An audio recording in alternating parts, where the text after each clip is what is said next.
What's the deal, YouTube? It's your boy Big P on the block. You already know I rock. Back in this thing like I left some, you feel me? If you're new to the channel, like, comment, subscribe, be a part of this G Nation on the Northbound Media. It's the G Nation. If you win, use a G. Straight like that. But let's get straight to the content.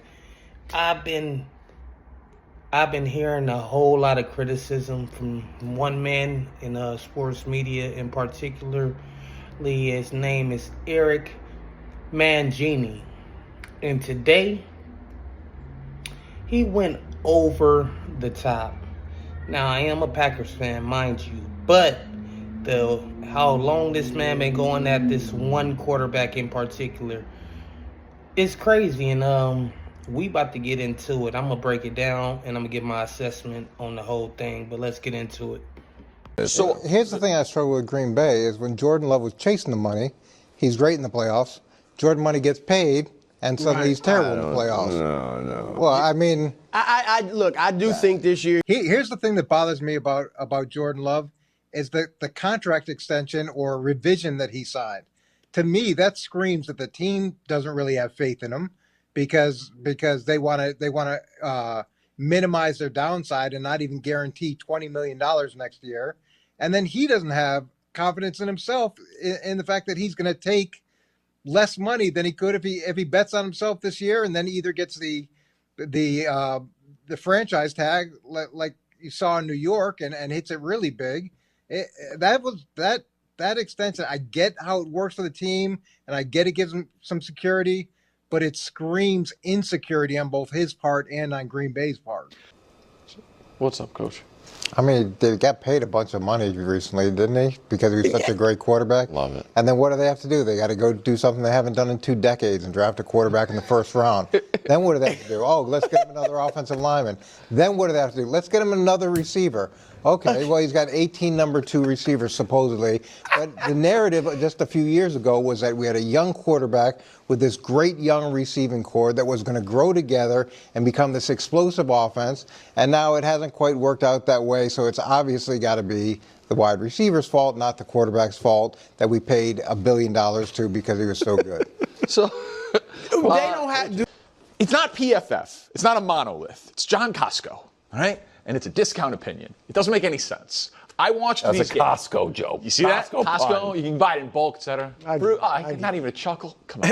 No puns. How about I that? told you that. How about this? How about this? Caleb Williams already better than Jordan Love. How about that? No one believes that. Okay. I'm sorry, but it's true. Really? Jordan Love has played the majority of 2 seasons. The trade, and I didn't want to just jump on the Micah Parsons bandwagon. Especially with that bad back. And I struggle, where I struggle is with Jordan Love, to me, he's streaky, so when he's good, he's awesome. He might be the new roller coaster. When he's not good, it's in the 70s, that type of thing. So I hadn't seen that consistency from him, and that division, guys could beat up each other. And with the Lions, I'm going with 2 new coordinators, but going with people, and I'm hoping Johnny Morton keep that offense going. Okay. Wow. Khakis when you need Let's them. talk about the schedule. Yeah. You want that is that's must-win kryptonite. Yeah. Coach. I'd say don't be fooled by the wins that he's got. He's still J-No from the block. I gotta leave. That's the worst thing that's ever happened. Coach brought his A game. You just I'm just does gonna Nick leave it even at need to go? Just Dolphins, Texans. It's 3-1. Now it's a money ball. This is worth 3 points. Don't even get to go. Whereas Russell's been around the block, script plays, all be great. Maybe Russell runs out of gas a little as an older player. But how do you explain the splits here? Bad in the first half, better late. Any explanation for that? Yeah, they're banging their head against the wall in Green Bay trying to figure it out as well, because it's exactly opposite of what it should be. You should be able to script plays for success, especially those first 15 plays where the defense has no idea what personnel groups you're going to come out with, what pattern you're going to come out with. You have total control of the game, so the quarterback should be in a great spot there. It could be an anxiety thing. It could be the type of thing where he just is so tight in the early parts of the game, he can't quite get going. But then as the game gets going, he loosens up and just starts to play. And it could also be a function of them not really understanding how to script for Jordan Love. They've been doing it so long for Aaron Rodgers, and they've been working, with that mind frame. And now you've got to get used to a different player and what he likes and what he responds to.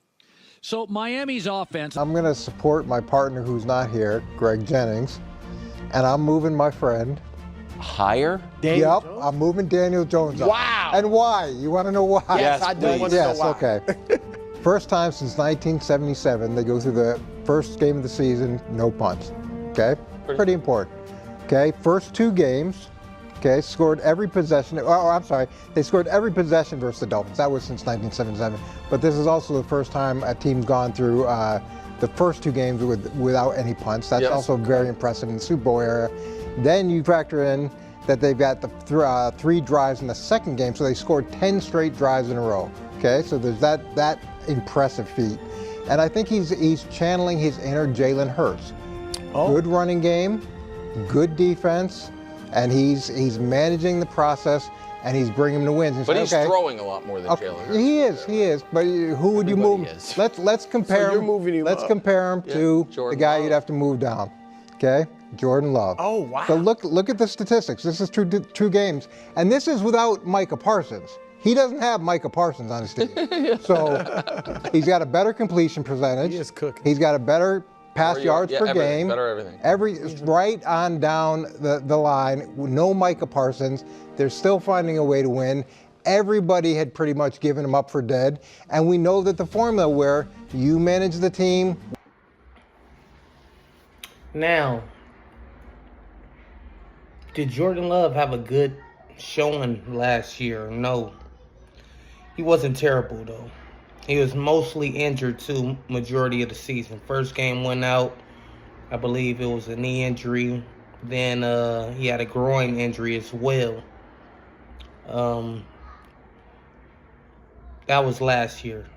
He still threw for 25 touchdowns, 11 interceptions. They won more games than they did the year prior, and they lost to the defending Super Bowl champions in the Philadelphia Eagles. Nothing to scoff at, you feel me? The year was a little disappointing, but nonetheless, nobody thought he was a bum or a bust, or he just needed all the help. Year one was first time as a starter. His third year in the league, I believe.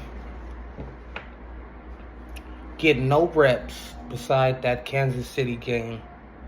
And then stepping in and flipping it, looking from one of the worst quarterbacks in the league to a top MVP candidate with 18 touchdowns to, I believe, 1 interception. Looking miraculous. Came in as a wild card team and housed the Dallas Cowboys in Dallas with the youngest team in the league on the road. Not nothing to scoff at. And then had a chance to beat, again, a team that represented the NFC in total in the Super Bowl game. They didn't win, but they went there.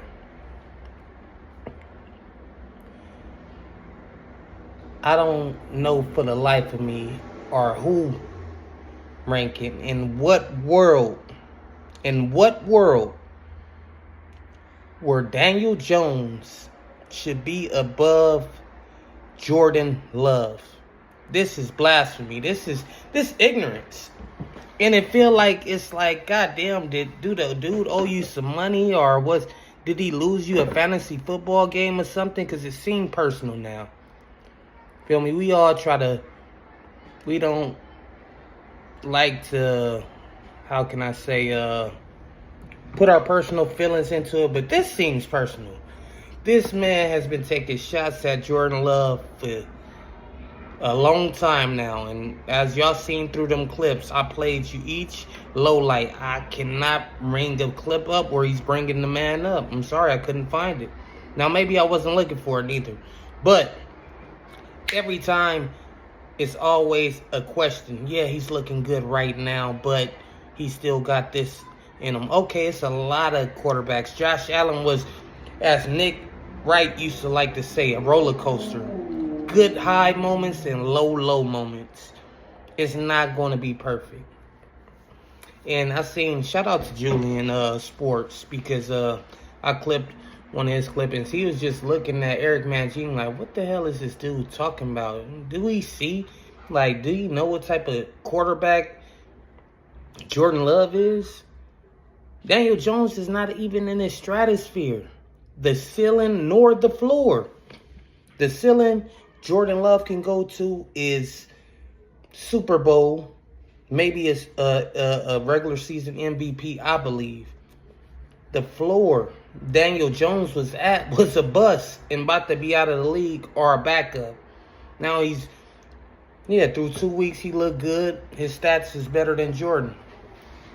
Jordan haven't done nothing wrong though. He haven't made no mistakes, no turnovers, which Eric Mangini loves to throw up, and he's J-No, or you feel me, he needs all this talent around him and he just can't get it right.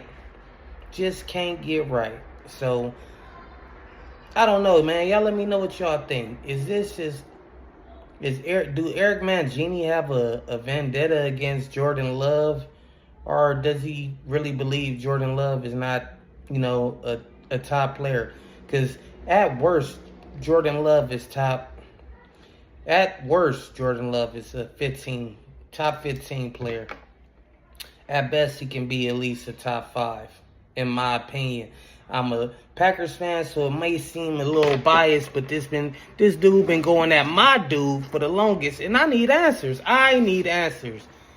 So, if you're watching this, if it lands across your desk, please give me context, because what the hell and what world is Daniel Jones better than Jordan Love?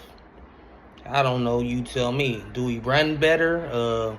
He damn sure don't throw a better ball. I don't know. Shit. Is it the eye test? Because it can't be that. If it was the eye test, New York would have stuck with him. But everybody has their opinion. I'm not going to condemn him for his, but he sure looked like he been throwing stones at my boy Jordan Love for the longest. I need answers at this point, and I'm pissed off because that was a crazy statement.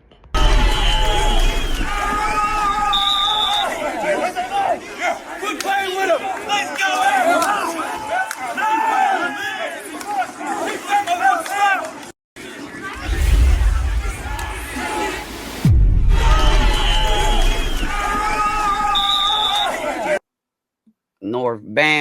Northbound. Shout out you, gang. Oh gosh, man. Shout out Northbound Media in the building. That's my dog here. City in a building, nigga. Northbound Media, 8 Trey gangsters in a building. I ain't finished, yo. Got a spirit of a thug in me. And not just no regular, ordinary thug. I'm like Sin Q. Motherfuckers rebelling against the system. And that's thug shit. Boom. They wheeled me out, chained me up, dressed me up, sent me in front of these motherfucking cameras, and Whitey was like feeding on a motherfucker. Because it was the first time that a real motherfucker spoke. From the heart. Florence and Normandy, Monster Cody. 8 Trey gangsters on the real. Real thug motherfuckers. Motherfuckers want to be like us. All over this motherfucker. And I ain't proud of this shit. We did it. That's fucked up. Now it's time to make amends. What we saying now